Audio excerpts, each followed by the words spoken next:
Hi everyone, today I will be reviewing my husband's perfume tray, so let's get right into it.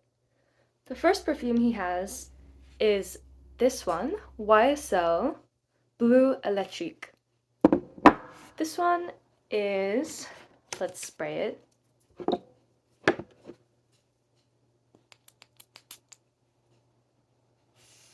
This one is very typical sort of blue fragrance, as it says in the name. It's a very nice one though. It doesn't smell so screechy synthetic. It's pretty smooth. It's sweet. I get a lot of cardamom and citruses at the top. Not really like a realistic citrus, more like a fresh body wash type of citrus. I think this is a very safe perfume. A lot of people will like it. I don't think anyone would dislike this one. It's just overall generally very pleasant, a little sweet, pretty fresh. So yeah, I think this was a really great one if you're looking for that type of scent. If you're looking for a blue fresh fragrance that is a little more elevated and unique or smells a little bit more classy and luxe, I would definitely 100% recommend Xerjoff Mefisto. Perhaps I'm biased because I actually gave this to him as a gift, but I think this perfume is so amazing. And judging by the dent in the bottle, I think my husband likes it too. It is the epitome of an Italian summer. It's like you are riding in a yacht and you smell like this. And this is the 30 milliliter size, which is a really great size to try the perfume, see if you like it. And you can find these on the secondary market for quite a reasonable price. Xerjoff is a really fine Italian fragrance house. I don't love all their fragrances, but this one I think just stands out. The smell is immediately so captivating. It smells really like natural, but it doesn't smell herbal, if that makes sense. I get super fresh, rindy citruses at the opening, and as it develops, it has this sort of muskiness to it, which I think is really unique. And as soon as I smell it, I know it's this perfume. It's so distinctive to at least the Xerjoff brand, but especially to this perfume. This this fragrance is really light. It's not at all cloying, but it projects incredibly well. Like if someone is wearing it and they walk by, it's you smell it in the air almost immediately. And yet it is not too strong or overpowering at all. It's just really nice and pleasant. I think it's so well blended, and I know some people talk about this, but I think whatever hype it gets, it is totally deserving of that and it should get more. So, Mephisto all the way. I even think this perfume, all perfumes can be worn by whoever, but I think this one does even lean unisex in a way. And I think that's just a testament of how well it is made. If you all are looking for an Italian fresh, it's not fresh like the Acqua di Parma perfumes. Those ones do smell a bit more like natural to me. This smells like a fine perfume with high quality natural elements. I just love it. For me, this is the number one in his collection and maybe the number one perfume in the whole house. It's really great. Next we have this one, Dior Homme, and this is Dior Homme 2020. And if you know anything about the Dior Homme line, you know that this perfume is quite controversial. Before this perfume, the Dior Homme perfumes had a lot of iris in them, and this one kind of reformulated and it became a bit more mass appealing. This one's definitely, I think, woodier. It's clean. It's a pretty, well, I was gonna say it's a pretty basic perfume, but when you smell it, it does have some enticing aspects to it. I get a resinous quality to it, but again, it's not heavy. It's kind of resinous, so that smells a bit like, almost like a cola sort of smell at the start, like Coca-Cola. So it's a tiny bit sweet. I get a bit of citrus rinds. It is not a heavy perfume. I would say it's fresh but woody and a little bit sweet and sappy. So if that sounds interesting to you, look past all of the arguments about Dior Homme 2020 and Dior Homme original. Just look past all that and think of this as its own scent and appreciate it for what it is. I think it definitely is pretty safe. A lot of people will love it, but I don't know. It still has uniqueness to me. This one also does change a bit as you wear it. At the start, it smells how I've been describing it, but as it dries down, it does get a little bit more woody. So if you're interested in a perfume that changes throughout the day, this could be a really good option for you. Next, we have this one, Versace Eau Fraiche. This perfume you can find for really cheap. This is, I think, the 30 milliliter size as well.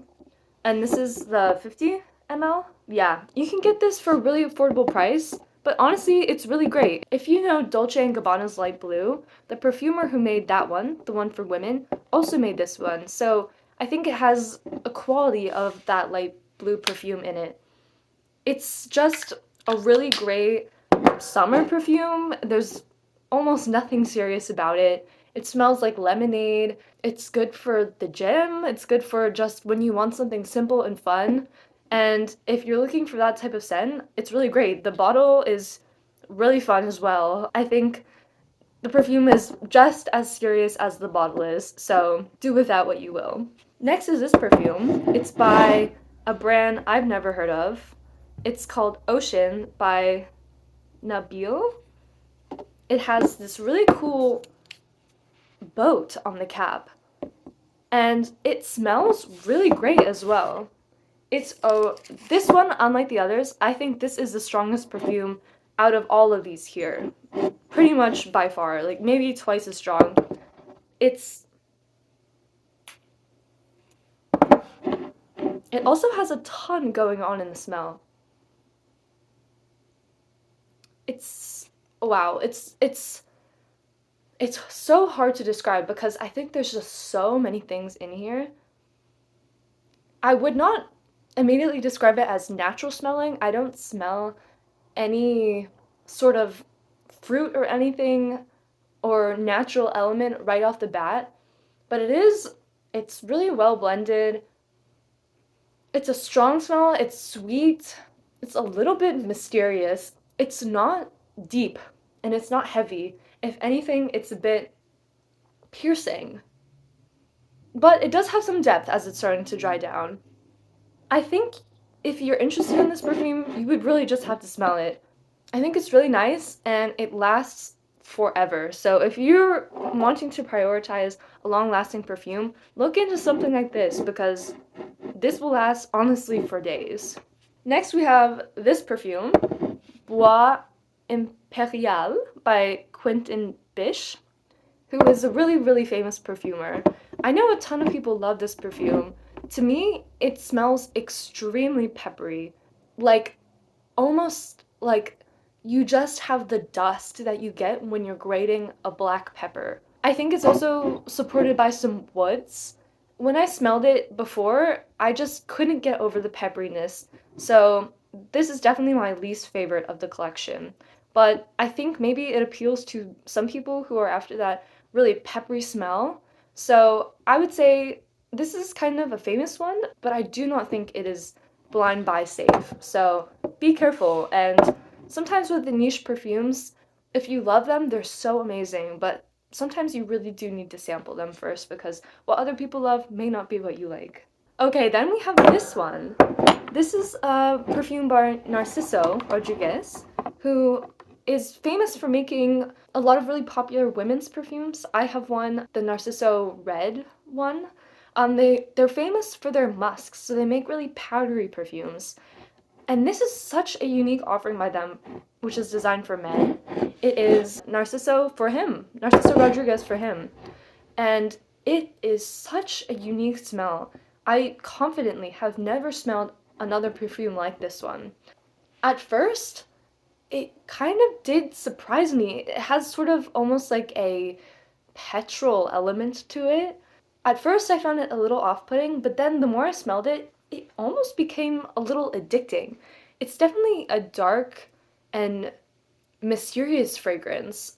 I think it has a lot of iris in it, which gives it kind of like a smell like a syrupy dirt. But I don't think, like, that's not making it sound very good, but it really is syrupy, um, moody, like foggy sort of smell. It has a sort of powderiness to it.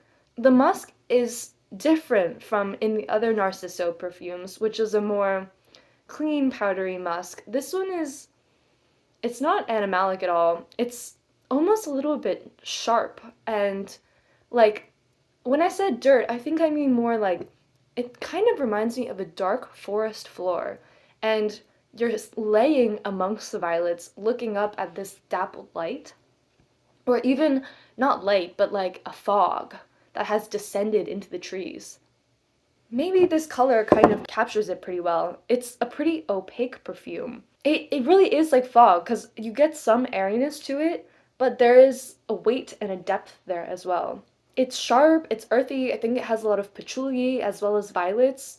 So maybe it maybe veers slightly into an herbal category, but not really like tea, more just like natural smell. And I think it's syrupy because it's not really very woody. It's not very woody. It doesn't have that dryness. It's just these notes on this bed of powder.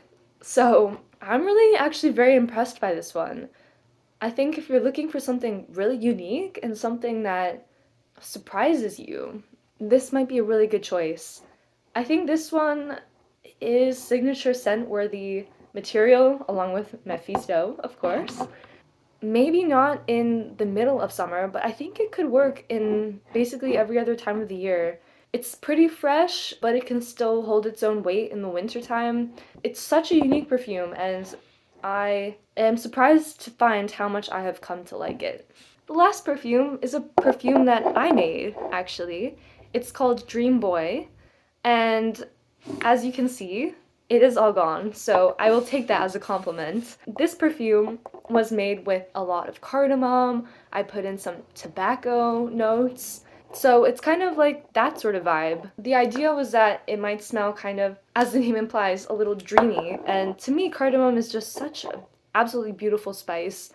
And the tobacco-like notes at the bottom give it something almost old school, but hopefully reimagined in a fresh way. So there we have it. Here is the whole collection.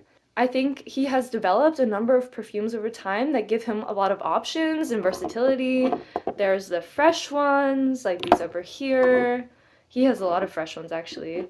Then there's some like a heavier one and some unique, really unique ones as well. So I think sometimes men's perfume collections can kind of fall into a really basic, just, blue fragrance territory. But with this video, I wanted to show that you really can develop a likable and still appealing perfume collection while also incorporating some unique elements. I hope I've showcased some perfumes here that you may not have heard of before. If you are looking for something new for Valentine's Day perhaps, or just any other special occasion, it's always so fun to get a perfume from someone who's thought about what you like and has done the research to pick something nice for you.